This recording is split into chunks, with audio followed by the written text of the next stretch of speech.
Hello दोस्तों, welcome to PRT teacher classes. कैसे हो आप सभी? उम्मीद करता हूँ अच्छे होंगे, पढ़ाई कर रहे होंगे।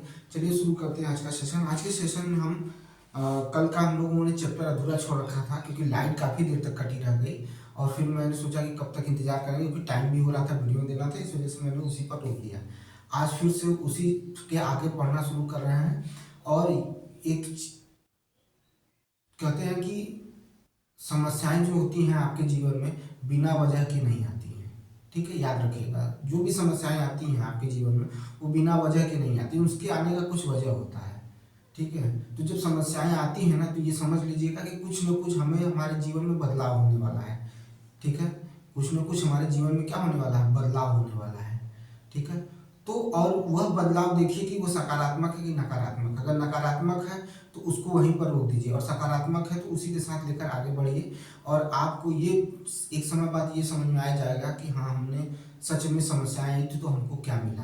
तो याद रखिए, समस्या को एक वरदान की तरह लीजिए। ठीक है, कभी अभिशाप के रूप में मत लीजिए, न उसके लिए दुख प्रकट करिए कि अरे मेरे ऊपर इतना बड़ा अथवा बोझ गिर गया। नहीं, कुछ नहीं, आप उसको समझिए कि ये वरदान है, मुझे समझने का मौका मिला है। ठीक है, तो समझ जाइए और उस रास्ते को अपनाइए और उस समय में जितनी समस्याएं आएंगी उनको आपको झेलना पड़ेगा। ठीक है, तो इस वजह से करते रहिए, मेहनत करते रहिए। जीवन में मेहनत बहुत जरूरी है। किस्मत में अगर मेहनत और किस्मत में अंतर देखा जाए तो बस एक ही मतलब आपको देखने को मिलेगा और ये अंतर कहते हैं ना कि लोग कहते हैं बहुत छोटा, नहीं, बहुत बड़ा अंतर है। किस्मत की अगर बात करेंगे तो जो आपके किस्मत में रहेगा वो मिल जाएगा। आप हाथ पैर बांध के बैठ जाइए, आपकी जिस किस्मत में जो भी रहेगा वो मिल जाएगा। ठीक है, अगर रोटी किस्मत में होगी तो आपको रोज रोटी मिलेगी। लेकिन अगर आप हार्ड वर्क करते हैं, मेहनत करते हैं, किस्मत को एक तरफ रख के मेहनत करने की कोशिश करते हैं तो किस्मत में जो लिखा है वो तो मिलेगा ही। लेकिन आपकी मेहनत की वजह से आप जो एक रोटी के लिए मतलब सोच रहे थे या एक रोटी के लिए कह रहे थे कि किस्मत में होगा तो मिलेगा, आप देख लीजिएगा कि आप दुनिया की सबसे महंगी रोटी खाना शुरू कर देंगे। ठीक है, जब आपके पास पैसा होगा।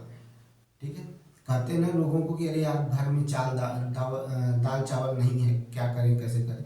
क्यों? क्योंकि आपने किस्मत पर भरोसा रखा है। तो किस्मत में दाल चावल होगा तो लिखा होगा तो खाएंगे।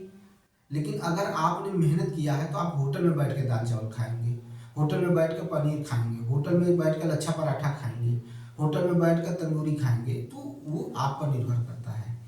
ठीक है, आपकी किस्मत अच्छी होगी तो आप एक मकान बना सकते हैं, एक घर ले सकते हैं और आराम से अपना जीवन व्यतीत कर सकते हैं। लेकिन अगर आपने हार्ड वर्क किया है तो आप मकान क्या लेंगे, आप बंगले में जाएंगे। ठीक है, आप बंगला लेना शुरू कर देंगे। ठीक है, यहाँ लेंगे, मुंबई लेंगे, जहाँ मन करेगा वहाँ लेंगे क्योंकि आपने हार्ड वर्क किया, मेहनत किया है।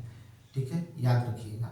और जो भी अगर कोई कह रहा है कि जैसे शादी की भी बात ले लीजिए, जैसे शादी हो रही तो मेरी किस्मत में जो रहेगी वही आएगी या मेरी किस्मत में जो रहेगा वही आएगा। नहीं, आप मेहनत करिए, अपने जीवन को अच्छा से अच्छा बनाइए। ठीक है, जो किस्मत में लिखा है वो जो आने वाला है, आपकी मेहनत की वजह से, हार्ड वर्क की वजह से किस्मत भी बदल दी जाती है और आपको वो इंसान मिलता है जो आपके लेवल का होता है क्योंकि आपने एक अपना क्या बना लिया है, एक स्तर बना लिया है। और जब आप सच में किस्मत पर निर्भर रहेंगे तो वही मिलेगा जो लिखा होगा। ठीक है, लेकिन आप लिखा हुआ भी बदल सकते हैं, वो आपके हाथ में है। भगवान कभी भी, याद रखेगा, नकारात्मक के लिए उनकी जो, अगर आप नकारात्मकता की तरफ चल रहे हैं, आप गलत रास्ते पर चल रहे हैं तो भगवान कभी भी आपको बचा नहीं पाएंगे। लेकिन आप जिस दिन नकारात्मकता को समझ ले कि ये नकारात्मक चीज़ है और इसकी वजह से मुझे जीवन में बहुत कष्ट होने वाला है, आप अगर उसको छोड़कर और आप सही रास्ते पर चलते हैं, उस दिन आपके साथ भगवान चलना शुरू कर देंगे। आपके साथ भगवान चलना शुरू कर देंगे। एकदम समझ लीजिए, एकदम समझ लीजिए। ये एकदम एकदम कहते हैं ना, कटु सत्य है। ठीक है, तो इसके साथ जुड़ा रहिए और याद रखिएगा, किसी के लोभ लालच में आकर, किसी के भी लोभ लालच में आकर किसी के साथ धोखेबाजी मत करिएगा। ठीक है, याद रखिएगा, पैसा बहुत कुछ है, पैसा कुछ भी नहीं है। एग्जाम्पल सुन लीजिए, इस समय प्रयागराज में महाकुंभ चल रहा है, आप यूट्यूब पर भी चर्चा सुन रहे होंगे। एक आईआईटीएन है, शायद मुंबई से आईआईटी किए थे, फिर इंफॉर्मेशन टेक्नोलॉजी से किए थे वो भी, शायद आईटी सेक्टर से, और जॉब भी अच्छी खासी कर रहे थे। फिर उनके दिमाग में क्या आया, नागा साधु बन गए, संत बन गए। अब बताइए उनके लिए पैसे का क्या महत्व रह गया? कोई महत्व नहीं रह गया। तो पैसा बहुत जरूरी भी है, नहीं भी है। ठीक है। लेकिन ये याद रखिए कि आपको समाज में जीना है और समाज में रहना है तो पैसा जरूरी है, लेकिन अगर आप संत हो गए तो आपके लिए पैसे की जरूरत नहीं है। बस एक एग्जाम्पल बता रहा हूँ कि पैसे का कितना महत्व है कितना नहीं है, ठीक है। तो वो चीज़ याद रखिए। तो उस चीज़ को करते हुए आगे बढ़िए, जीवन में लाइफ में आगे बढ़िए, मेहनत करते रहिए, मेहनत से पीछे मत हटिएगा, ठीक है। आपका जीवन सफल हो जाएगा, आप अच्छे से एक अच्छे इंसान बनकर आप निकलेंगे, उभरेंगे और अच्छा काम करेंगे, ठीक है। और नहीं करेंगे और इधर उधर ध्यान देंगे तो जीवन बर्बाद होगा, कोई फायदा है नहीं, ठीक है। ये चीज़ याद रख लीजिएगा। तो इसी के साथ शुरू करते हैं। मैंने कहा ना कि अगर दुख आया या कष्ट आया है तो उसका आने का कोई वजह है, और उस वजह को आप खत्म कर दीजिए, उस वजह की समस्याओं का मतलब हल ढूंढिए, आपसे दुख हट जाएगा। आपके जीवन में जो भी कुछ कमियां रहेंगी वो दूर हो जाएंगी, और दूर होते ही आपके शरीर से आपके जीवन से दुख भी क्या हो जाएगा, दूर हो जाएगा। याद रखिएगा, समझ में आई बात। तो इस तरह से काम करिए, और परमेश्वर समय हमेशा आपके साथ रहते हैं। आपकी गलतियां जब आप करते हैं ना तो आपके अंदर बैठकर बोलते हैं ये गलत है मत करो, लेकिन फिर भी अगर आपके ऊपर मतलब कहते हैं ना कि एक शैतान भी हावी है, वो कहता है कि करो, अगर उसको आप अपनी ऊर्जा उसके साथ मिला दिए शैतान के साथ, तो आप गलत काम पे वो हावी हो जाएंगे, गलत काम करेंगे। लेकिन अगर आपने भगवान के साथ खड़ा होकर कहा नहीं ये गलत हम नहीं करेंगे, तो वहाँ शैतान कमजोर पड़ेगा और आप क्या हो जाएंगे, आप और भगवान हावी हो जाएंगे और आपसे गलत काम नहीं होगा, ठीक है। याद रखिएगा। तो गलत काम को करने से पहले 100 बार सोचिए, और अगर आपको लग गया कि ये गलत है तो मत करिए, एकदम मत करिए, ठीक है। याद रखिएगा।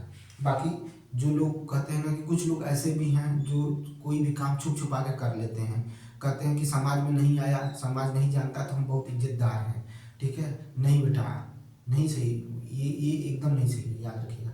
क्यों नहीं सही, इसका कारण सुन लीजिए।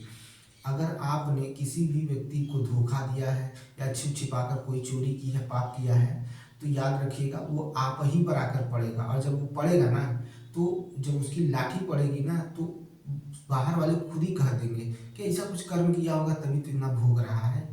तो आपका पाप कहीं ना कहीं किसी न किसी के मुंह से निकल कर आ जाएगा बाहर, ठीक है। भले आप छिपा के रखेंगे, 4 लोग आपके सामने कहेंगे अरे बड़ा अच्छा इंसान था, आज चारपाई पर लेटा पड़ा हुआ है, इसकी ज़िंदगी खराब हो गई, लेकिन उसी 4 में से एक जरूर ये कहेगा कि कुछ न कुछ तो गड़बड़ किया है तभी तो ये हाल है। तो याद रखिएगा, भगवान दंड देते भी हैं, और वो ऐसे देंगे कि आपको पता तक नहीं चलेगा और आपकी खोपड़ी खुल जाएगी, ठीक है। तो याद रखिएगा। तो किसी के साथ धोखेबाजी नहीं, सिंपल रहिए, नहीं बोलना है, नहीं बात करना है, नहीं अथवा करना है तो उसको उलझाइए मत, सीधे बोल दीजिए भाई हमारा आपसे कोई मतलब नहीं है, आप अपने रास्ते रहिए, हम अपने रास्ते रहेंगे, ठीक है। अगर वो गलत है तो कदापि एकदम छोड़ दीजिए, गलत को तो छोड़ना ही चाहिए इंसान को। लेकिन अगर वो सही इंसान है फिर भी आप उसको स्वार्थवश उसका यूज कर रहे हैं, उसको बर्बाद कर रहे हैं, तो जान लीजिए भगवान भी आपको बर्बाद करके छोड़ेंगे।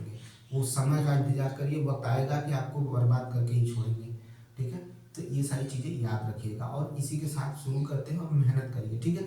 ये देखिए कल हमने इस पर ही चर्चा की थी, ये हमने बना दिया है फिर से।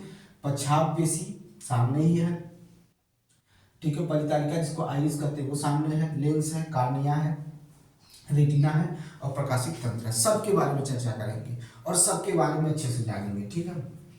सबके बारे में चर्चा करेंगे और सबके बारे में अच्छे से जानेंगे, ठीक है। ये नहीं कि इसको छोड़ मतलब इस तरह से करके छोड़ देना है, नहीं, इसको अच्छे से जानेंगे, समझेंगे, ठीक है। पहली चर्चा सुनिए ध्यान से, पहली बात सुनिएगा।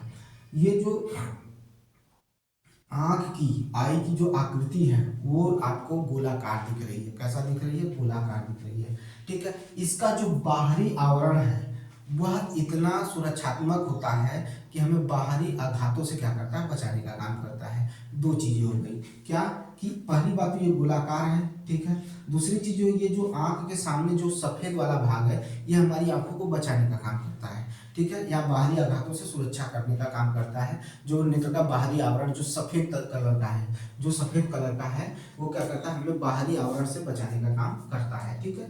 ये चीज हो गई। अब हम आगे की तरफ फिर बढ़ते हैं, अब इसमें एक एक पार्ट लेंगे और आगे की तरफ बढ़ेंगे, ठीक है। अब क्या रहा है कि एक पारदर्शी अग्रभाग, ठीक है, ठीक है, एक पारदर्शी अग्रभाग है जिसे कार्निया कहा जाता है या स्वच्छ मंडल कहा जाता है। क्या कहा जाता है, कार्निया कहा जाता है या स्वच्छ मंडल कहा जाता है। सब लिखवाऊंगा, ठीक है, याद रखिएगा, सब लिखवाऊंगा, ठीक है। एक पारदर्शी अग्रभाग होता है, ठीक है, ये पारदर्शी। कार्निया कैसा होता है, तो तो पारदर्शी होता है। कैसा होता है? तो पारदर्शी होता है। ठीक है, तो ये कार्निया जो होता है ये पारदर्शी होता है। ठीक है, और का पारदर्शी होता है, इसी को स्वच्छ मंडल भी कहते हैं। क्या कहते हैं? ये लिखना है भाई, स्वच्छ मंडल। स्वच्छ मंडल, ठीक है, क्या होता है? स्वच्छ मंडल होता है, याद रखिएगा, स्वच्छ मंडल। ठीक है, कार्निया क्या होती है? स्वच्छ मंडल होती है। और ये आंख का अग्रभाग होता है। क्या होता है? आंख का अग्रभाग होता है। ठीक है, आंख का अग्रभाग आपको देखने को क्या मिलेगा? स्वच्छ मंडल। कार्निया के जस्ट पीछे, ठीक है, हम हरे रंग का, ठीक है, गाढ़ा हरे रंग की संरचना देखते हैं। कार्निया के जस्ट पीछे हरे रंग की, गाढ़े हरे रंग की क्या देखते हैं? एक भाग देखते हैं। ठीक है, गाढ़े गाढ़े हरे रंग की क्या देखते हैं? गाढ़े हरे रंग की क्या देखते हैं? तो हम एक क्या देखते हैं? गहरे रंग की क्या देखते हैं? पेशियां देखते हैं। सॉरी, गहरे रंग की क्या देखते हैं? पेशियों की संरचना देखते हैं। हरे रंग की नहीं, गहरे हरे रंग की होती है। सॉरी, हरे रंग नहीं, क्यों हरे बोल रहे हैं भाई? गहरे रंग की क्या होती है? पेशियां होती है, गहरे रंग की पेशी होती है। ठीक है, जो हमें क्या करती है? दिखाई देती है। ठीक है, कैसी दिखाई देती है? गहरे रंग की पेशी दिखाई देती है। वो भी किसके पीछे होती है? तो कार्निया के पीछे होती है। कार्निया के पीछे होती है। तो ये कार्निया के पीछे होती है और गहरे रंग की होती है। और गहरे रंग की होने के कारण होती है। और क्या है? ये पेशी है। ये क्या है? एक पेशी है, जिसको क्या कहा जाता है? परितारिका कहा जाता है या आइरिस कहते हैं। क्या कहते हैं? परितारिका या आइरिस कहा जाता है। ठीक है, उसे परितारिका या आइरिस कहा जाता है। आइरिस में एक छोटा सा द्वार होता है। इसी आइरिस में ये जो है एक छोटा सा द्वार है। यह एक क्या है? छोटा सा द्वार है। आइरिस में ही क्या है? कुछ छोटा सा द्वार है। ठीक है, आइरिस में ही आपको क्या देखने को मिलेगा? छोटा सा एक छिद्र की तरह देखने को मिलेगा, द्वार देखने को मिलेगा। ठीक है, छोटा सा द्वार है, जिसे क्या कहा जाता है? तो पुतली कहते हैं। क्या कहते हैं भाई? पुतली कहते हैं। वो जो छिद्र है उसको क्या कहते हैं? पुतली कहते हैं। फिर से सुनिए, कार्निया है। ठीक है, कार्निया कैसा है? पारदर्शी है। ठीक है, इसके बाद जो है एक क्या पाया जाता है? एक पेशी पाया जाता है। ठीक है, जो गहरे रंग का होता है उसे क्या कहते हैं? परितारिका कहते हैं। और परितारिका में एक छोटा सा क्या होता है? द्वार होता है, एक मार्ग होता है, द्वार होता है। ठीक है, एक छोटा सा द्वार होता है, जिसे क्या कहा जाता है? पुतली कहते हैं। क्या कहते हैं? पुतली कहते हैं। ठीक है, और पुतली को कौन कंट्रोल करता है? तो याद रखिएगा, पुतली को परितारिका क्या करती है? कंट्रोल करती है। पुतली को कौन कंट्रोल करता है? तो परितारिका क्या करती है? कंट्रोल करती है, कि कब हमको बड़ा करना है, कब हमको छोटा करना है। पुतली को वो कौन कंट्रोल करता है? तो परितारिका उसको क्या करती है? नियंत्रित करती है। ठीक है, परितारिका नेत्र का वह भाग है जो इसे इसका विशिष्ट रंग प्रदान करता है। परितारिका नेत्र का वो भाग है जो इसे इसके विशिष्ट रंग को क्या करता है? प्रदान करता है। ठीक है, विशिष्ट रंग को क्या करता है? प्रदान करता है। ठीक है, याद रहे। जब हम देखते हैं कि किसी व्यक्ति के नेत्र हरे हैं, देखिए आ गया हरे, वही कह रहा हूँ, बार बार पढ़ा थे तो उस वजह से। तो जब हम कहते हैं किसी व्यक्ति का आंख का रंग हरा है, तो वो आंख का रंग हरा नहीं है, वो परितारिका हरी है, इसीलिए बार बार हरा हरा बोल रहे थे। तो वो परितारिका का रंग है। क्या है? तो हम किसकी बात कर रहे हैं? परितारिका की। फिर से सुनिएगा, अगर किसी व्यक्ति की आंख का रंग हरा है तो वो उसकी आंख हरी नहीं है, उसकी जो परितारिका क्या है? वो हरे रंग की है। परितारिका जो है वो कैसी है? हरे रंग की है। ठीक है, हम वास्तव में परितारिका की बात करते हैं। परितारिका नेत्र में प्रवेश करने वाले प्रकाश को नियंत्रित करती है। दो काम करती है। पहली बात कि किसको कंट्रोल करती है? पुतली को कंट्रोल करती है। और क्या करती है? यह प्रकाश को भी नियंत्रित करती है। ठीक है, परितारिका क्या करती है? प्रकाश को भी क्या करती है? नियंत्रित करती है। कौन नियंत्रित करता है? परितारिका। कहाँ है? ये देखिए, गहरे रंग की दिखाई दे रही है। अगर यह हरे रंग की है तो समझ लीजिए कि परितारिका की बात कर रहे हैं, नेत्र की बात नहीं कर रहे हैं। परितारिका की वजह से नेत्र का रंग क्या हो गया है? हरा हो गया है। ठीक है, नियंत्रित करते हैं। अब आइए आगे की तरफ चलते हैं, समझते रहिए, आगे बढ़ते रहिए। ठीक है, अब आ जाइए, क्या कह रहे हैं? ध्यान से सुनिएगा। ठीक है, एक मतलब जब नेत्र में प्रकाश घुसता है, ये लेंस है। ठीक है, अब इस लेंस को बताइएगा ये कौन सा लेंस होता है? आंख में कौन सा लेंस होता है? आप बताइएगा, नहीं लिखेंगे, लिखने जा रहे थे। ठीक है, तो ये आप बताइएगा कि लेंस कौन सा लेंस यहाँ यूज हुआ है। ठीक है, हमारी आंख में कौन सा लेंस है, इसके बारे में आप बताइएगा। ठीक है, कमेंट जरूर करिएगा, अगर आपको आता है तो कमेंट जरूर करिएगा। ठीक है, तो ये आपका होमवर्क है। ठीक है, तो प्रवेश करती है, तो यहाँ पर आपको दिखेगा एक पर्दे टाइप का दिखेगा। ठीक है, ये पर्दा टाइप का, इसे रेटिना कहा जाता है। क्या कहा जाता है? तो रेटिना कहा जाता है। ठीक है, और यह क्या है? दृष्टि पटल। मैंने कहा ना अभी एक पर्दे की तरह होता है, तो ये दृष्टि पटल की तरह होता है। दृष्टि पटल है। ठीक है, दृष्टि क्या है? पटल है। ठीक है, जिस पर क्या होगा? चित्र उतरेगा, जिस पर क्या होगा कि आपका जो ऑब्जेक्ट का जो इमेज होगा वो क्या करेगा? उतरेगा। और यह जो होता है अनेक, जो रेटिना है अनेक तंत्रिका कोशिकाओं से बना होता है। और वो तंत्रिका कोशिका कौन सी कोशिका होती है? तो प्रकाशित तंत्रिका कोश होती है, तंत्रिका होती है, ठीक है, प्रकाशित तंत्रिका होती है, ठीक है। और तंत्रिका कोशिकाओं द्वारा अनुभव किए गए जो भी चीजें हम देखते हैं वो अनुभव किया हुआ किसके द्वारा? ऑप्टिक नर्व के द्वारा कहाँ पहुंचा दिया जाता है? ब्रेन में पहुंचा दिया जाता है। और ब्रेन क्या करता है? उसको क्या करता है? ब्रेन उसको रीड करता है, और रीड करने के बाद तब आपको फिगर उस क्या होता है? दिखाई देता है। अब याद रखिएगा, तंत्रिका कोशिकाएं, जो ये तंत्रिका कोशिकाएं हैं, ये दो भागों में बटी हैं, ठीक है। एक शंकु होती है और एक क्या होती है? एक शंकु होती है और एक क्या होती है? शलाकाएं होती है, ठीक है, शलाकाएं होती हैं। तंतु शंकु होती है और शलाकाएं होती हैं, ठीक है। अब शंकु क्या करता है कि दो चीजें यहाँ निकल के आती है। एक, प्रकाश को क्या करता है? कंट्रोल करने का मतलब कि उसको फैलाता है, और घटाने की बात होगी यहाँ पर, तो उसको समझिएगा, ठीक है। तो जो शंकु होता है वो तीव्र प्रकाश के लिए सुग्राही होता है। सुग्राही मतलब कि सहयोगात्मक, मतलब कि समझिएगा कि वो हेल्प करता है, ठीक है, उसके लिए बना ही है। शंकु जो शंकु तंत्रिका होती है वो तीव्र प्रकाश को कंट्रोल करती है, ठीक है। और शलाकाएं जो होती हैं, शलाकाएं जो होती हैं वो क्या करती हैं? मंद प्रकाश के लिए होती हैं। किसके लिए होती है? मंद प्रकाश के लिए होती है। जैसे अंधेरे में आपको कुछ देखना है, जब अंधेरे में कुछ देखना है तो आपकी शलाकाएं कोशिकाएं जो होती हैं वो एक्टिव हो जाती हैं। और जब आपको बहुत गहरे धूप में आप देख रहे हैं तो वहाँ शंकु कोशिकाएं एक्टिव हो जाती हैं। याद रखिएगा, शंकु और शलाकाएं, याद रखिएगा, शंकु और शलाकाएं याद रखिएगा। शंकु जो होता है वो तीव्र प्रकाश को, ठीक है, तीव्र प्रकाश के लिए सुग्राही होता है, ठीक है। और जो शलाकाएं होती हैं वो मंद प्रकाश के लिए क्या होती हैं? सुग्राही होती हैं, या मंद प्रकाश के लिए सुग्राही होती हैं, और या उसको कंट्रोल करती हैं। इसके अतिरिक्त शंकु रंगों की सूचनाएं भी पाई जाती हैं। मतलब कि इसके अतिरिक्त जो शंकु होता है उसमें रंगों की सूचनाएं भी पाई जाती है। मतलब वो रंग को डिटेक्ट करने का भी काम करता है, ठीक है, रंग को डिटेक्ट करने का भी काम करता है, ठीक है, याद रहेगा। अब देखिए, दिक् तंत्रिका तथा रेटिना की संधि के बीच में जितना गैप है, गैप होता है उसे अंध बिंदु कहा जाता है। क्या कहा जाता है? अंध बिंदु कहा जाता है, ठीक है, अंध बिंदु कहा जाता है, ठीक है।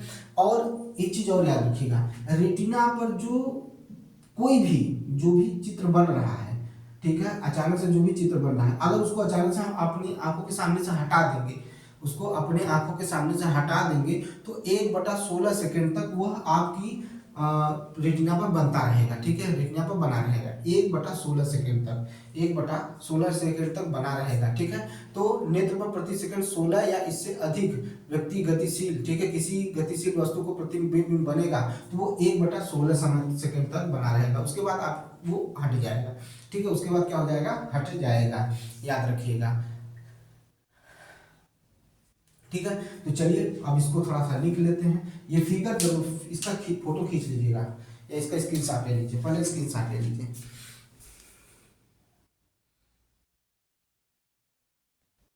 चलिए अब लिख लेते हैं इसके बारे में, ह्यूमन आई, ठीक है।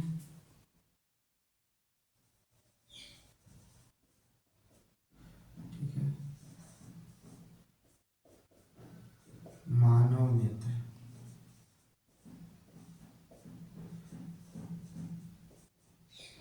मानव नेत्र, मानव नेत्र के बारे में पढ़ेंगे, ठीक है। चलिए मानव नेत्र के बारे में पढ़ेंगे, लिखेंगे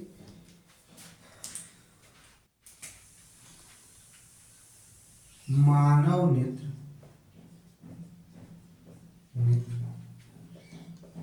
एक गोलाकार, गोलाकार आकृति है, आकृति है, मानव नेत्र एक गोलाकार आकृति है, ठीक है। और नेत्र का बाहरी आवरण,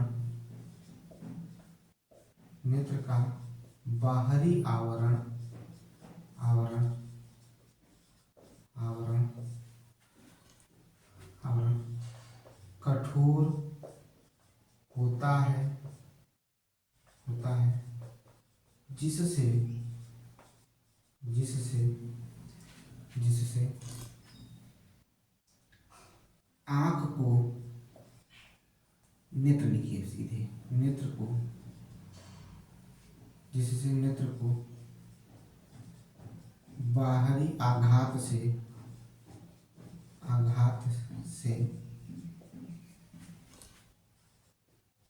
बचाया जाता है, ठीक है, अभी बाहरी आघात बताया जाता है या बचाते हैं। ठीक है, ठीक है। इसके पारदर्शी अग्रभाग को, इसके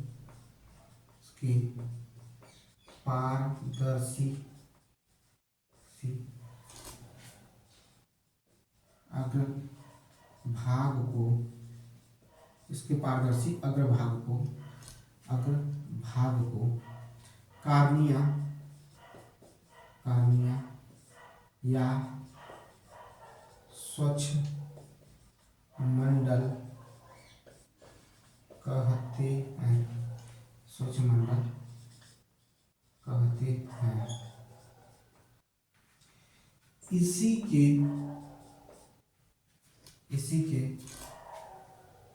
पीछे इसी के पीछे, ठीक है, इसी के पीछे हम गहरे रंग की पेशी संरचना पाते हैं। इसी के पीछे हम गहरे रंग की पेशी संरचना पाते हैं, जिसे परितारिका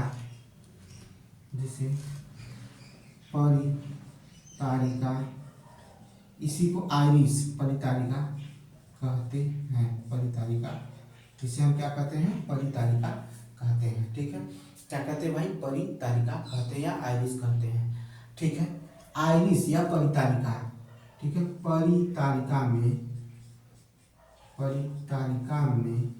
परितारिका में एक द्वार होता है, एक छोटा सा द्वार होता है, एक छोटा सा द्वार होता है, एक छोटा सा द्वार होता है। परितारिका में एक छोटा सा क्या होता है, द्वार होता है। परितारिका में एक छोटा सा क्या होता है, द्वार होता है। ठीक है, द्वार होता है। ठीक है, जिसे हम क्या कहते हैं, जिसे हम पुतली कहते हैं, जिसे हम पुतली कहते हैं, जिसे हम क्या कहते हैं, पुतली कहते हैं। इसे हम क्या कहते हैं भाई, पुतली कहते हैं। ठीक है, एक छोटा सा भाग होता है, ठीक है, छोटा सा साइज होता है या छोटा सा होता है। ठीक है, और वो क्या होता है, पुतली कहलाता है। पुतली को इंग्लिश में क्या कहते हैं, प्यूपिल कहते हैं। क्या कहते हैं, प्यूपिल कहते हैं। तो वो क्या हो गया, पुतली कहते हैं। उसको क्या कहते हैं, छोटा सा द्वार होता है, जिसे हम क्या कहा जाता है, पुतली कहा जाता है, पुतली कहा जाता है। ठीक है, परितारिका नेत्र का वह भाग है जो विशिष्ट रंग प्रदान करता है। अभी बताया मैंने कहा कि परितारिका नेत्र का वह भाग है जो विशिष्ट रंग को दर्शाता है। अर्थात यदि हमारे नेत्र का रंग हरा है तो इसका मतलब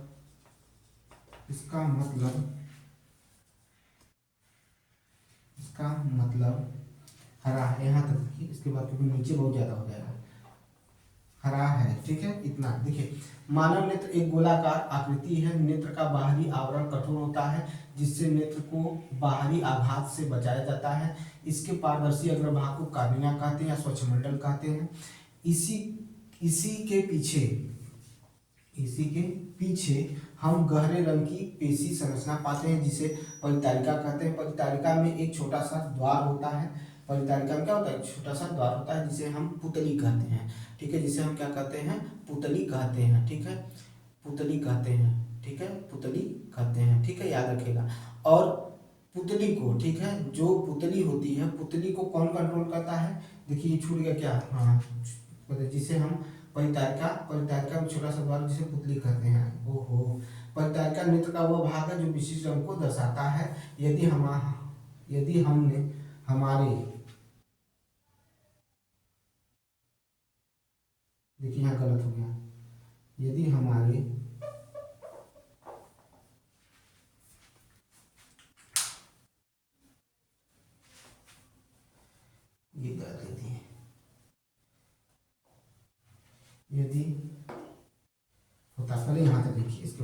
समझते हैं, विशेषण दर्शाता है। ठीक है,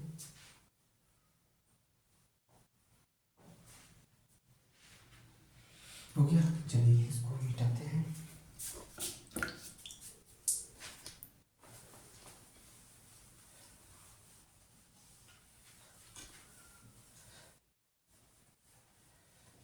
मिट गया, चलिए कोई नहीं।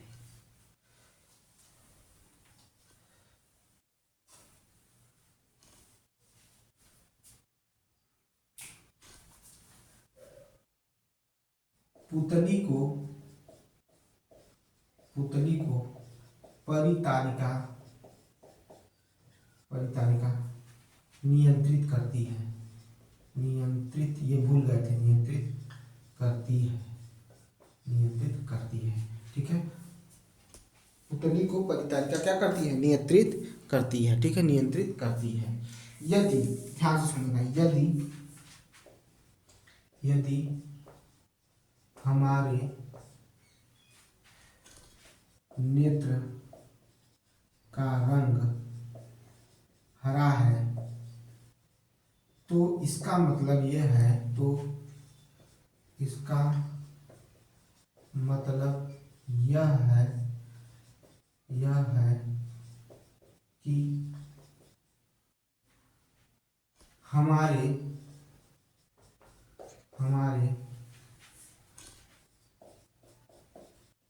हमारे परितारिका का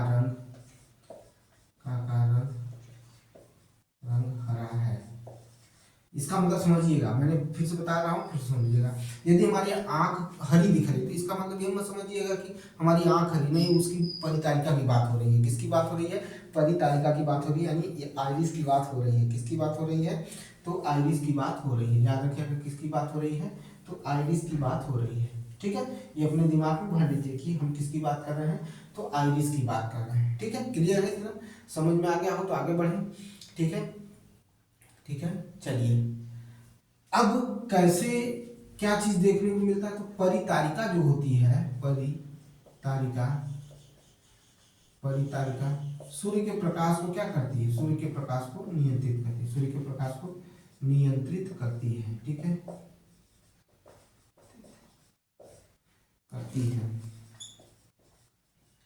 करती है सूर्य के प्रकाश को क्या करती है? नियंत्रित करती है। कौन करता है? तो परितारिका करती है, सूर्य के प्रकाश को नियंत्रित कर देती है। ठीक है, अब कैसे नियंत्रित करती है, क्या करती है, आगे की तरफ देखेंगे। अभी बहुत कुछ बाकी है। ठीक है, याद रखिएगा बहुत कुछ बाकी है। ठीक है, अब देखिए, अब जब क्या हुआ, सूर्य का प्रकाश या प्रकाश टकराकर किसी वस्तु से हमारी आंखों तक पहुंचती तो अंदर पहुंचेगी। तो अंदर किस में पहुंचेगी? तो एक दृष्टि पटल होता है नेत्र के अंदर एक दृष्टि पटल है जो एक दृष्टि पटल है जो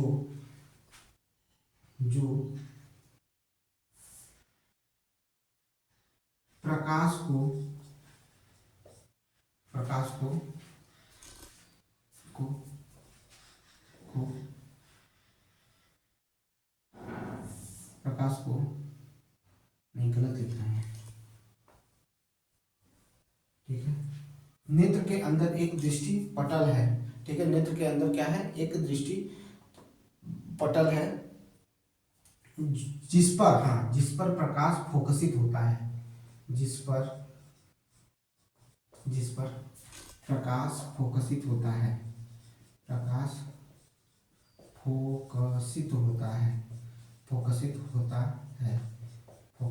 है। ठीक है, जिस पर प्रकाश क्या होता है? फोकसित होता है। ठीक है, और फोकसित होता है वहां पर क्या होता है? रेटिना में ही उसे फोकसित होता है, उसे रेटिना कहते हैं। ठीक है, कहते हैं। रेटिना से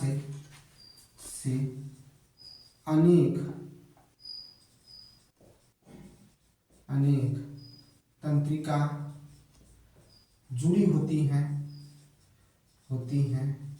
जो संकेत को मस्तिष्क तक पहुंचाने का कार्य करती है, का कार्य करती हैं। ठीक है, अब ये जो तंत्रिकाएं होती हैं दो भागों में बटी हैं। अभी मैंने बताया शंकु और शलाकाएं, शंकु और क्या बताया, शलाकाएं बताएं। ठीक है, ये तंत्रिका कोशिकाएं दो भागों में बटी होती है या दो प्रकार की होती हैं। ठीक है, ये हो गया भाई, इसका स्क्रीनशॉट लीजिए, देख लीजिए भाई।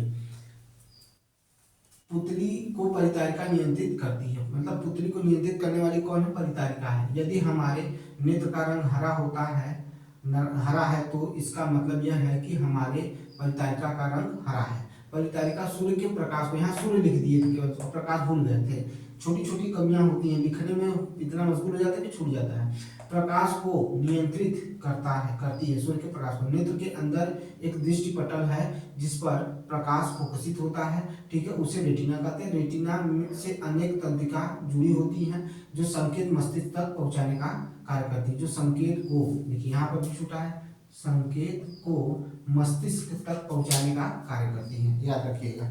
ठीक है, ये कमी है मेरे भाई, पता नहीं क्यों ये छूटता ही नहीं है, बार बार प्रयास करते हैं कि छूटेगा। ठीक है, लेकिन हो ही जाता है लिखने में।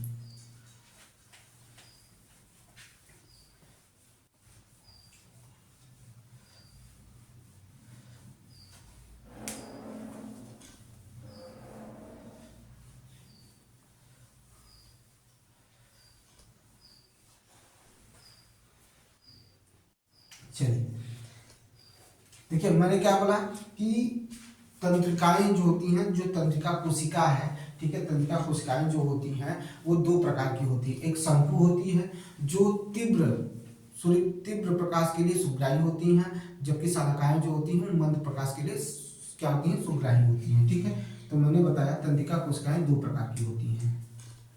नेत्र में तंत्रिका कोशिकाएं दो प्रकार की होती हैं, दो प्रकार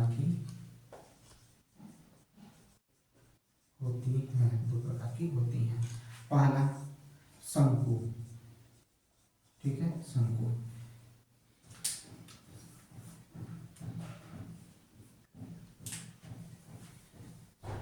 यह सूर्य के तीव्र प्रकाश के लिए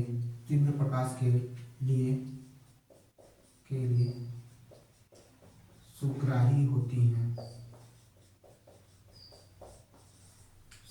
यह सूर्य के तीव्र प्रकाश के लिए क्या होती हैं, सुग्राही होती हैं। अब शलाकाएं क्या होती हैं,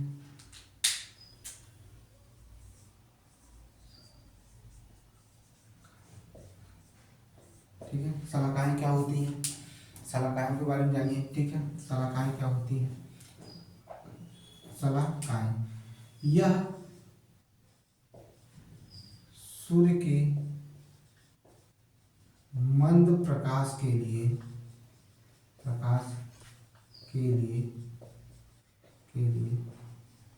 सुग्राही होती है।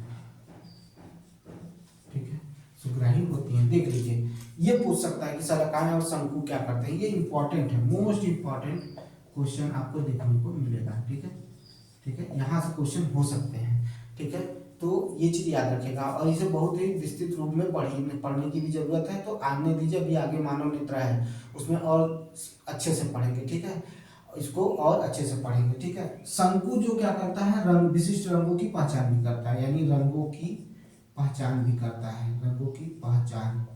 ठीक है, पहचान, रंगों की पहचान भी करता है। कौन करता है, तो शंकु करता है, अभी से पहले बता चुके हैं। ठीक है, अब कह रहा है कि दिक् तंत्रिकाओं और रेटिना की संधि पर कोई तंत्रिका कोशिका नहीं होती है, उसे अंध बिंदु कहते हैं। दिक् तंत्रिका और रेटिना के मध्य कोई भी ऐसी संधि नहीं है जो उसको कनेक्ट करे, तो उसे क्या कहते हैं, अंध बिंदु कहा जाता है। ठीक है, क्या कहा जाता है, अंध बिंदु कहा जाता है। ठीक है, रेटिना पर जो प्रतिबिंब बन रहा है, ठीक है, और उसको तुरंत आपके आंखों के सामने से हटा लिया जाए तो तो 1/16 सेकेंड तक वो क्या करता है, आपकी आंखों या आपके क्या होता है, आंखों पर बना रहता है, या कहा जाए तो उसका प्रतिबिंब आपको दिखाई देता है। ठीक है, कह रहा है कि रेटिना पर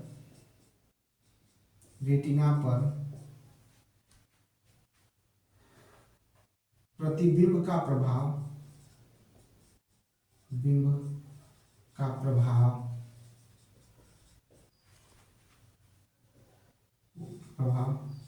वस्तु को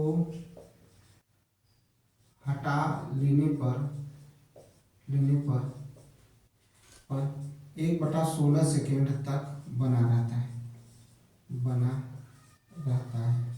1/16 सेकेंड तक बना रहता है। हटा लेने पर 1/16 सेकेंड तक क्या रहता है, बना रहता है। याद रखिएगा, 1/16 सेकेंड तक क्या रहता है, बना रहता है। ठीक है, और एक चीज और, अगर मानव नेत्र को, ठीक है, पलकें क्यों दी गई हैं, तो आंख की सुरक्षा के लिए ही दिया गया है। ठीक है, आंख की सुरक्षा के लिए ही क्या दी गई है, पलकें दी गई हैं, जिससे आप अपनी आंखों को क्या कर रखें, सुरक्षित रखें। अगर आपको कोई भी चीज पढ़ना है तो आपकी आंख से 25 सेंटीमीटर की दूरी तक अगर रहेगा तो वो आप सुविधाजनक दूरी है, और इसमें आप आसानी से पढ़ भी सकते हैं, और आपके नेत्र पर कोई भी गलत प्रभाव या हानिकारक प्रभाव नहीं पड़ेगा 25 सेंटीमीटर तक। यानी आपके नेत्र और पुस्तक के बीच में जो भी दूरी होनी चाहिए वो कितनी होनी चाहिए, 25 सेंटीमीटर होनी चाहिए। अब क्या होता है कि नेत्र को, मतलब नेत्र किस तरह से प्रभावित होता है, तो याद रखिएगा, आप लगातार, ठीक है, किसी भी ऐसी जगहों पर रहें जहां पर आपको तेज रोशनी का सामना करना पड़ा, वहां आपकी नेत्र प्रभावित होगी। आप ऐसी जगहों पर हैं जहां पर काफी अंधेरा है, वहां पर आपका नेत्र प्रभावित होगा। आप वृद्धावस्था की तरफ चलेंगे तो आपके लेंस को क्या पड़ेगा, प्रभाव पड़ेगा। धीरे धीरे आपके लेंस क्या होने लगेंगे, कमजोर होने लगेंगे। इसी में मोतियाबिंद भी आता है, जिसकी वजह से आपकी आंखों को क्या होता है, दोष देखने को मिलता है। ठीक है, उसका चूंकि अब क्या है, मोतियाबिंद का ऑपरेशन बड़े आसानी से हो जाता है, बड़े सस्ते में हो जाता है, तो लोग ऑपरेशन करा लेते हैं। लेकिन कुछ दिनों तक आपको क्या करना पड़ेगा, चश्मा, एक ब्लैक कलर का चश्मा लगा के रहना पड़ेगा, ताकि आपको सूर्य का प्रकाश जो है वो सीधे आपके नेत्र पर न पड़े, नहीं तो आपका नेत्र फिर भी क्या हो सकता है, दिक्कत हो सकती है। हो सकता है कि आपको मेजर ऑपरेशन से गुजरना पड़े। ठीक है, नेत्र की देखभाल कैसे करेंगे भाई, नेत्र की देखभाल के लिए आपको चश्मा लगाना पड़ेगा। ठीक है, जैसे आप धूल कण जैसे क्षेत्रों में रह रहे हैं, जैसे रोड पे निकल रहे हैं तो बहुत देखेंगे धूल कण उड़ते हैं, तो उस समय में आप क्या करेंगे, हेलमेट भी लगा लीजिए। हेलमेट भी आपको बचाता है, लेकिन रात में क्या हेलमेट लगा के चल सकते हैं, नहीं चल सकते हैं, शीशा तो उठाना ही पड़ेगा हेलमेट का, तो आप चश्मा जरूर यूज करिए। ठीक है, और हानिकारक चीजें, ऐसी चीजें मत खाइए जो आपको, या पीजिए कि जो आपको आपके आंख को प्रभावित करे। और कुछ ऐसी चीजें भी देखिए, जैसे होता है मोबाइल हो गया या टीवी हो गया, आप बहुत पास से या करीब से उसको मत देखिए, तो भी अगर आप ऐसा करते तो आपका नेत्र प्रभावित होगा। अगर आपकी मोबाइल का जो लाइट है वो बहुत ज़्यादा है तो भी आपका नेत्र क्या होगा, प्रभावित होगा। ठीक है, अगर मान लीजिए कोई चीज़ भी आंख में चला जाए तो उसको रगड़ने या मसलने की कोशिश मत करिए, पानी से क्या करिए, उसको आंख को धुलने की कोशिश करिए, तो आपकी आंखों से वो धूल का क्या हो जाएगा, निकल जाएगा, और आपके नेत्र क्या रहेंगे, सुरक्षित रहेंगे। नहीं तो ऐसी स्थिति में क्या होगा कि आपको नुकसान ही होना है। अब दो चीजों की बात करते हैं, एक केकड़े की बात करते हैं और एक तितली की बात करते हैं। ठीक है, क्या होता है केकड़े में और तितली में, दोनों में याद रखिएगा। मतलब केकड़ा जो होता है वो चारों तरफ देख सकता है, उसकी आंखें क्या होती है, 360 घूम जाती हैं। ठीक है, तो आप अगर पीछे से उसको पकड़ने की कोशिश करेंगे तो भी देखिएगा बड़ी तेजी से भागेगा, आगे से तो देख ही रहा है। इसी तरह से तितली की भी जो आंखें होती हैं वो होती तो है, लेकिन वो चारों तरफ तो नहीं देख पाती, लेकिन आगे पीछे जरूर देख लेती हैं। तो इस तरह से इनके नेत्र में क्या होती है, देखने को मिलती है। ठीक है, याद रखिएगा, जो दिन के पक्षी होते हैं, ठीक है, जो दिन के पक्षी होते हैं उनमें शंकु अधिक और शलाकाएं कम होती हैं, कम होती हैं। जो दिन में देखने वाले पक्षी हैं, ठीक है, दिन में देखने वाले जीव हैं, उनकी जो शंकु होती है और शलाकाएं होती हैं उसमें क्या देखने को अंतर मिलता है। तो शंकु की संख्या अधिक हो जाएगी, शलाकाओं की संख्या क्या हो जाएगी, कम हो जाएगी। इसी का उल्टा होगा रात में देखने वाला, जैसे उल्लू में शलाकाएं अधिक होती हैं, शंकु कम होता है। ठीक है, फिर से सुनिएगा, दिन में देखने वाले पक्षियों का जो शंकु होता है वो शलाकाओं की अपेक्षा अधिक होता है, शलाकाओं की अपेक्षा अधिक होता है। ठीक है, शलाकाएं कम होती हैं लेकिन शंकु अधिक होता है, किसमें? दिन में देखने वाले पक्षियों का। जबकि रात में यही होता है तो शलाकाएं अधिक हो जाती है और शंकु क्या हो जाता है? कम हो जाता है। इसको जब 2 बार सुनेंगे तो आपको एकदम आराम से लर्न हो जाएगा, इसको बताने की जरूरत नहीं है। अच्छा, आपको अपनी आंख तेज करनी है तो क्या खाना चाहिए? तो खट्टे फलों का यूज करिए, आंवला खाइए, ठीक है, दही पीजिए, ठीक है, और जो इमली है वो भी खाइए, ठीक है, विटामिन ए लीजिए, तो आपके नेत्र को बहुत अच्छा खासा क्या होगा? प्रभाव पड़ेगा। यहाँ तक कि पालक भी खाते रहिए, पालक भी बहुत जरूरी है नेत्र के लिए। तो ये सारी चीजें हम प्रयत्न कर सकते हैं। अब देखिए भाई, इसमें हम बहुत ज्यादा आपको परेशान नहीं करेंगे क्योंकि इसमें कुछ खास चीजें दिया नहीं हुआ है। दृष्टिबाधित लोगों के लिए जो पढ़ने का तरीका या जो पुस्तक बनाई गई है या जो भी चीजें जानने हैं, अरे जो भी चीजें हैं उसको दृष्टिबाधित लोगों को पढ़ने के लिए कुछ चीजें की हैं। और किसने किया था? तो लुई ब्रेल ने किया था। कौन किया था? लुई ब्रेल ने किया था। कब किया था? तो 1821 में उन्होंने एक मेथड खोजा था। ठीक है, 1821 में क्या हुआ था? उन्होंने एक मेथड खोजा था जिसकी वजह से क्या हुआ था? वो क्या कर सकते थे? उसे पढ़ सकते थे। लेकिन यह अपनाने में सरकार को, दुनिया को 1932 में क्या किया गया? लुई ब्रेल को अपनाया गया। ठीक है, अब लुई ब्रेल दिवस कब मनाया जाता है आप बताएंगे। ठीक है, लुई ब्रेल दिवस क्या होता है आप बताएंगे। ठीक है, समझ में आई बात? 2 मिनट रुकिए।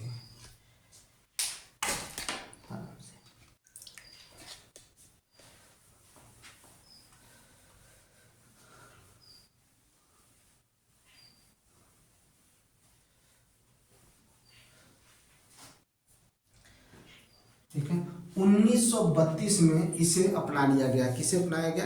ठीक है, किसे अपनाया गया? तो जो ब्रेल लिपि है, ठीक है, या ब्रेल पद्धति है, ब्रेल पद्धति है, जो ब्रेल पद्धति है, पद्धति इसे 1932 में अपनाया गया। में अपनाया गया। इसमें कुल 63 क्या होते हैं? डॉट होते हैं, बिंदु होते हैं, वो भी उभरे हुए 63 बिंदु होते हैं। अभी उसकी भी चर्चा करेंगे पर एक में। तो और इसे बनाने वाला कौन था? तो लुई ब्रेल था। कौन था? लुई ब्रेल था। इसमें हम सामान्य गणित पढ़ सकते हैं और विज्ञान पढ़ सकते हैं, भाषाओं का ज्ञान ले सकते हैं। लुई ब्रेल पद्धति, ठीक है, अनेक भाषाओं को क्या किया है? मतलब अनेक भाषाओं को सरल बना दिया है। ठीक है, किसके लिए? दृष्टिबाधित। हमारे लिए नहीं है, आपके लिए नहीं है, ये दृष्टिबाधित लोगों के लिए होता है। ठीक है, दृष्टिबाधित लोगों के लिए होता है।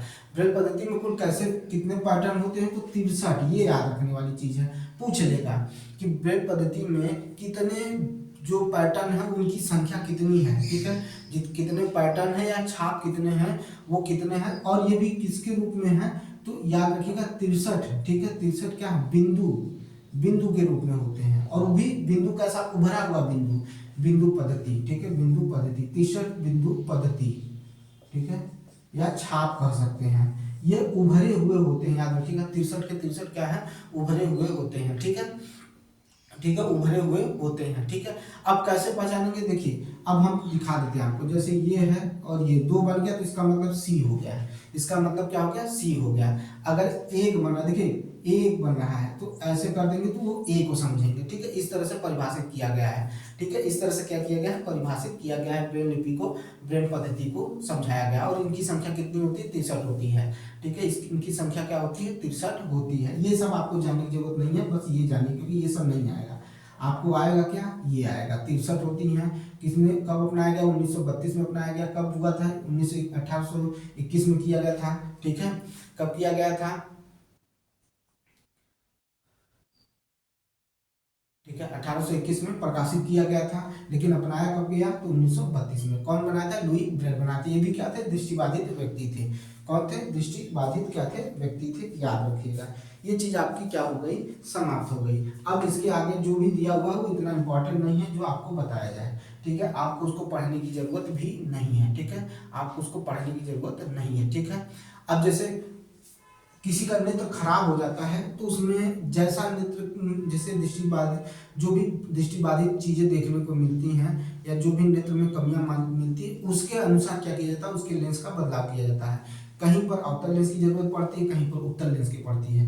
कहीं कहीं पर क्या होता है? आपको दुई फोकसी लेंस की जरूरत पड़ती है, ठीक है, यानी दोनों चीजें उसमें मिलावट रहता है, दोनों चीजें होती हैं। फिर रंजित लेंस भी यूज होता है, आवर्धक लेंस भी यूज होता है।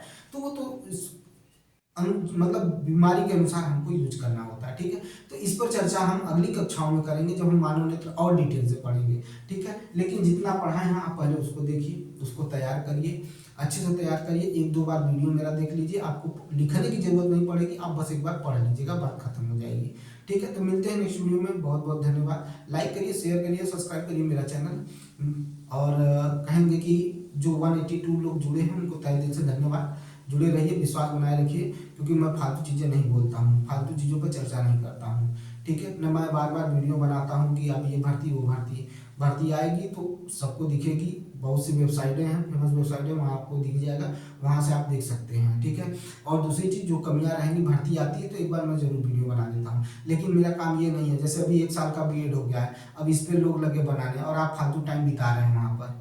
मैं देख रहा हूँ कि बहुत लोग क्या आ रहे हैं, फालतू टाइम बिता रहे हैं उस पर, ठीक है भाई। मैं भी यूट्यूब चलाता हूँ, खोलता हूँ तो देखता हूँ कि 5-5 हज़ार 68 हज़ार लोग देख रहे हैं 1 साल की बीएड को। जो बीएड किए हुए वो भी देख रहे हैं। क्यों देख रहे हो भाई, क्यों अपना समय नुकसान कर रहे हो। जो डीएलएड किए हैं, किसी मतलब बहुत से बच्चे ऐसे हैं जो ये थोड़ी ना देखेंगे कि हाँ चलो बीएड किए डीएलएड किए हुए हैं तो बीएड भी कर लेते हैं, क्योंकि कंडीशन दोनों की खराब है, ठीक है। तो ये 1 साल का बीएड इसलिए कर दिया गया है ताकि एडमिशन भी बहुत ज़्यादा हो, ठीक है। कहा तो दे रहे हैं, खुलेआम कह रहे हैं, ये सरकार आपको भर्ती नहीं देने के मूड में है, सिर्फ कमाने के मूड में है, ठीक है। और उसको कुछ मतलब नहीं है, ठीक है। आपकी शिक्षा का लेवल कितना भी गिर जाएगा वो मंजूर है, लेकिन आपसे पैसा कितना ऐंठा जाए ये जरूरी है, ठीक है। और जिनको बुरा लगता है, जिनको लगता है कि नहीं ये तो कर रहा है, तो मैं बता दूं, मैं हर सरकार की बुराई करता हूँ, अगर गलत करेंगे तो मैं बोलूँगा, ठीक है। लेकिन आपको संभल के चलना है बेटा। आपके माता पिता किस तरह से पैसा ला रहे हैं, अगर आपको सरकार का साथ लेके गरियाना है हमको तो गरिया लीजिए, लेकिन एक बार अपने बूढ़े माँ बाप को देख लीजिएगा कि वो किस तरह से मेहनत कर कमाते हैं। और क्यों ना बोले, आप बताइए यूपी में कितने कितने साल हो गए भर्ती को, आप जरा सोचिए। रेलवे में एनटीपीसी का ग्रेजुएट अंडर ग्रेजुएट का कितनी कितनी भर्तियां आती थी, कितनी आई है देख लीजिए, ठीक है। और देखिए एक अन्याय और सुनिए, आईटीआई वालों को ग्रुप डी की भर्ती आ रही है। पहले आईटीआई वालों को शामिल किए थे, अब सबको शामिल कर दिए। जानते हैं ये क्या है, ये सीधा सीधा पैसा कमाने का एक तरीका है, ठीक है। सीधे सीधे एक पैसा कमाने का तरीका है, ठीक है। आएंगे बहुत से बच्चे, हमें भी पता है कि अब भर जाएंगे, लेकिन इससे इससे फायदा किसको होगा, सरकार को होगा। बच्चों का क्या होगा, नुकसान होगा, याद रखिएगा। आप भर्ती जो भी निकाले 40-48 हज़ार निकालेंगे, लेकिन भरेंगे 1 करोड़ लोग। क्या 1 करोड़ लोगों को नौकरी मिलेगी, नहीं मिलेगी, ठीक है, नहीं मिलेगी। अगर यही पर संख्या भर्ती की ग्रुप डी की अगर 1 लाख के लगभग होती, आती थी पहले भर्ती, लेकिन अब नहीं आती है, तो अगर आप ये करते तो उचित लगता है। लेकिन अब उसमें आईटीआई को भी घुसेड़ दिए हैं, सामान्य लोगों को भी घुसेड़ दिए हैं, तो उस आईटीआई करने वाले बच्चे का क्या फायदा है, उसको उसको क्या मिलेगा। यही गलती आपने बीएड और बीटीसी के साथ किया था, ठीक है, तो क्या फायदा। फिर बाद में कोर्ट ने लताड़ा ना, कोर्ट ने अलग कर दिया, बीटीसी अलग हो गया, बीएड अलग हो गया, पड़ी ना लात। तो क्या करेंगे आप देख लीजिए। कहते हैं कि गलत शब्द का प्रयोग नहीं करना चाहिए, लेकिन देख लीजिए आज कितने बच्चों का, आज क्या का सोच रहे हैं, बीएड वालों का जीवन बढ़िया लग रहा है, आधार में लटका हुआ, क्या होगा क्या नहीं होगा, ठीक है। बीटीसी वाले अलग परेशान हैं, डीएलएड वाले अलग परेशान हैं, सब परेशान हैं, और आप भर्ती देना नहीं चाहते हैं। और जो हमारे नेताजी लोग हैं, क्या कहा जाए, इनका तो गतिया अलग है, ठीक है। ये अब हर चीज़ करते हैं और दिखाने में व्यस्त रहते हैं, ठीक है। अब कोई शगुफा छूट गया कि 75 हज़ार भर्ती, कुंभ के बाद तैयारी शुरू हो जाएगी भर्ती की, कुछ नहीं होगा, देख लीजिएगा। मैं भी यहीं रहूँगा, आप भी यहीं पर रहेंगे। अभी मैंने कहा था, कुछ दिन पहले वीडियो बनाया था कि भर्ती आ रही है, उसमें क्या नाम है, हाँ आपका केबीएस में भर्ती आ रही है। कहाँ पता चला, कुछ पता नहीं चला। फिर मैंने भी जो पता लगाया तो कुछ नहीं। अभी फिर देखिए 2 दिन से लोग केबीएस की भर्ती के लिए बता रहे हैं कि केबीएस की भर्ती अब फरवरी में आएगी। नहीं आएगी बेटा, मैं बता रहा हूँ, नहीं आएगी भर्ती। ये लोग झूठ बोल रहे हैं, क्योंकि आप देखिएगा जब आपको ये थोड़ा सा पढ़ा लेंगे ना 5 मिनट, उसके बाद आपका अपना बैच बेचना शुरू कर देंगे, और आपको एक चीज़ से डरवाएंगे, केबीएस 3 महीने में सब कुछ करा लेगा, ठीक है। केबीएस 3 महीने में सब कुछ करा लेगा, ये आपको डर पैदा करेंगे, ठीक है। और आप क्या करेंगे, खरीदने की कोशिश करेंगे। अगर इन्होंने 5 मिनट की वीडियो में 10 ठो भी बैच बेच लिया ना, तो इनका बहुत फायदा हो गया। 10 ठो भी बेच लिए, 10 ठो लड़के इनको मिल गए तो इनको बहुत फायदा हो जाएगा, ठीक है, याद रखिएगा। तो इनका ये काम है, ये बैच बेचने के लिए आते हैं और आपको बोलते हैं केबीएस की भर्ती आ रही है, जबकि कुछ ऐसी बात नहीं है, कोई ऐसी बात नहीं है। ठीक है। और इसके बारे में मैं कहता हूँ कि मैं फालतू चीज़ों पर वीडियो नहीं बनाऊंगा, लेकिन मजबूर होना पड़ता है कि बनाना पड़े, और आज इसी पर वीडियो बनेगा भी। ठीक है, 15-20 मिनट का वीडियो होगा, पूरा देखिएगा डिटेल से क्या जानकारी है। ठीक है, चलिए मिलते हैं नेक्स्ट वीडियो में, बहुत बहुत धन्यवाद।